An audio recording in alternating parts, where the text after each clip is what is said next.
Hi guys, आज हम तुम लोग को पढ़ा रहे हैं पास्ट टेंस का पैसिव वॉइस। पिछली क्लास में हम लिए हैं प्रेजेंट टेंस का सिंपल प्रेजेंट, प्रेजेंट कंटीन्यूअस और प्रेजेंट परफेक्ट टेंस। तीन का पैसिव वॉइस पढ़ा है, क्योंकि प्रेजेंट परफेक्ट कंटीन्यूअस टेंस का पैसिव वॉइस नहीं होता है। आज हम आप बता रहे दूसरा टेंस जो कि हमारा पास्ट टेंस होता है। क्या होता है? Past tense. इसका एक एक करके हम पैसिव वॉइस सिखाएंगे। सबसे पहले आता है simple past tense. Simple past tense ये जान चुके हैं कि अंग्रेजी का ये सबसे महत्वपूर्ण टेंस है, क्योंकि ये ऐसा क्या है, इसका सबसे बड़े हेल्पिंग वर्ब साइलेंट होता है और ये मात्र एक ऐसा टेंस है जिसमें भी टू लगता है और किसी टेंस में भी टू का प्रयोग नहीं होता। ऐसे इसकी पहचान तो हमने बताया था कि या वाला होता है, या ये, या चुका, चुके, चुकी, इस तरह का होता है। ये पहचान है इसकी हिंदी में, लेकिन इसकी जरूरत पैसिव वॉइस में नहीं है। सिर्फ याद दिलाने के लिए मैं इसे लिखे हैं। ये एक्टिव वॉइस ए से एक्टिव भी से वॉइस, यानी जो एक्टिव वॉइस होता है इस टेंस का वही स्ट्रक्चर है, वही उसकी बनावट है। ये होती है सब्जेक्ट, ड्यू टू और ऑब्जेक्ट। यहाँ पर इसका डिड साइलेंट होता है, यहाँ पर डिड साइलेंट होता है सर, क्योंकि ये एक सिंपल प्रेजेंट, सिंपल पर दो ऐसा टेंस है 12 टेंस में जिसके हेल्पिंग वर्ब साइलेंट करते हैं। जैसे सिंपल प्रेजेंट का डू डज होता है, उसी तरह से इसमें डिड साइलेंट होता है। ये डिड साइलेंट कब होता है? जब सेंटेंस में नोट वाली नौबत आ जाए या कोई भी प्रश्न क्वेश्चन वाली आ जाए तब हम लोग डिड का प्रयोग करते हैं। और जब डिड का प्रयोग होगा तो ये V2 V1 में बदल जाए। यानी इस टेंस की पहले खासियत जान लीजिए, इसकी हेल्पिंग वर्ब साइलेंट होती है, एक ही हेल्पिंग वर्ब होता है डिड। ये तब प्रयोग होता है या तो सेंटेंस नेगेटिव यानी नोट में है या क्वेश्चन में है, तो वैसे दो हालात में इसको हम डिड का प्रयोग करते हैं। और जब डिड का प्रयोग आ जाएगा तो ये V2 V1 में चली जाएगा। ये है इसका एक्टिव वॉइस या इसका स्ट्रक्चर। अब हम बात करेंगे इसका पैसिव वॉइस का।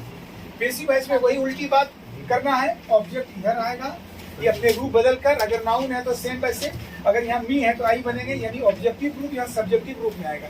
लिखते हैं ऑब्जेक्ट लेकिन रूप आएगा सब्जेक्टिव, या ये सब्जेक्टिव रूप रहेगा तो वहाँ यस लिख देते हैं लेकिन बनेगा ऑब्जेक्टिव रूप में। अगर यहाँ आई है तो वहाँ मी बनेगा। इसमें क्या होता है कि डिड के बदले में हम ट्रांसफर करते हैं वाज या वेयर। वर्ब का थर्ड फॉर्म हर पैसिव वॉइस में लगता है। हम बोले थे जितना पैसिव वॉइस पढ़ेंगे सबका वर्ब का तीसरा रूप लगेगा। और इसके बाद ये बाय आता है साधारणतः, और उसके बाद यही सब्जेक्ट यहाँ ऐसा है, लेकिन ये ऑब्जेक्टिव फॉर्म में आएगा। अगर यहाँ ही है तो यहाँ हिम करेंगे, जो पहले क्लास में बता चुके हैं। ठीक है, अब इसका एक उदाहरण लेते हैं, जो एक्टिव वॉइस से पैसिव वॉइस का हम उदाहरण लेते हैं। जैसे इजी में एक्टिव वॉइस में दे देंगे, जैसे she took coffee, she took coffee, ये V2 हम देख रहे हैं, उसने कॉफी ली।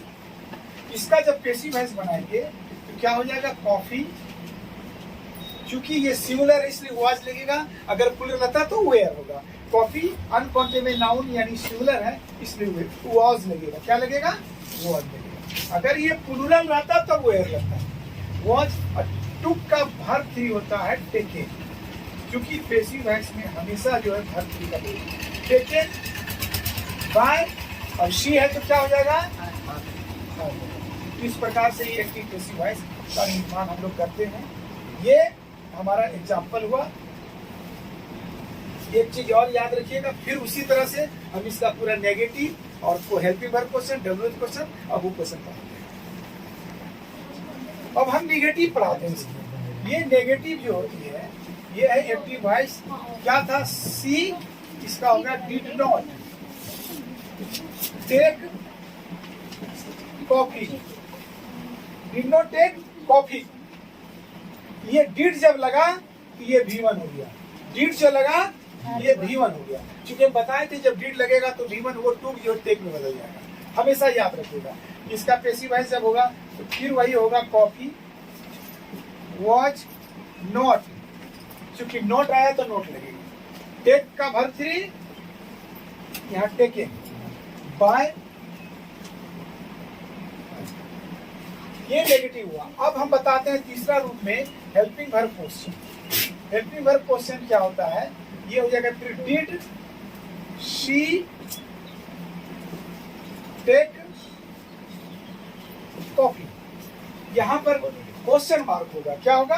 Question mark. और देखिए डिड आगे हुआ तो ठीक उसी तरह से जैसे डिड आगे करेंगे तो वॉज आगे आ जाएगा। इसकी पेसिव वॉइस में पीवी पेसिव वॉइस याद रखिएगा। वॉच कॉफी टेकन बाय हर, ये क्वेश्चन मार्क। ये हो गया हेल्पिंग वर्ब क्वेश्चन, क्योंकि हेल्पिंग वर्ब से होता है। वही चीज अगर डब्ल्यूएच क्वेश्चन हम डालते हैं कि डब्ल्यूएच क्वेश्चन, इसका एक्टिव वॉइस होगा what did she take, question mark. Passive voice जब करेंगे इसका क्या होगा,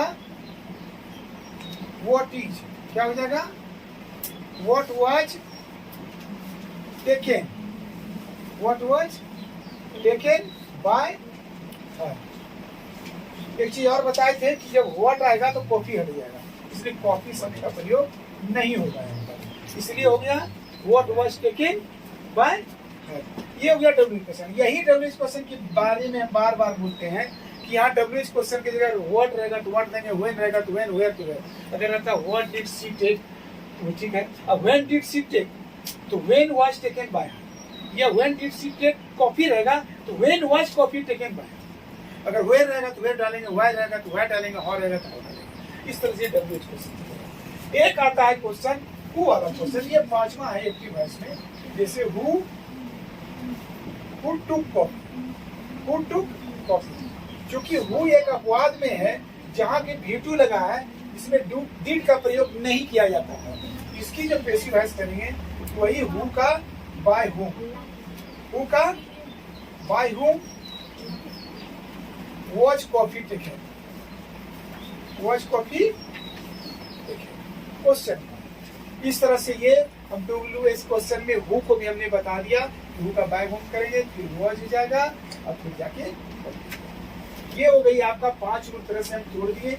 और हर तरह को हर सेंटेंस को 5 तरह से तोड़ के अगर पेसिव वॉइस करेंगे तो अच्छा से सीख लेंगे। अब देखिए, आपको अगर पसंद आया तो लाइक कीजिए, सब्सक्राइब कीजिए, शेयर कीजिए।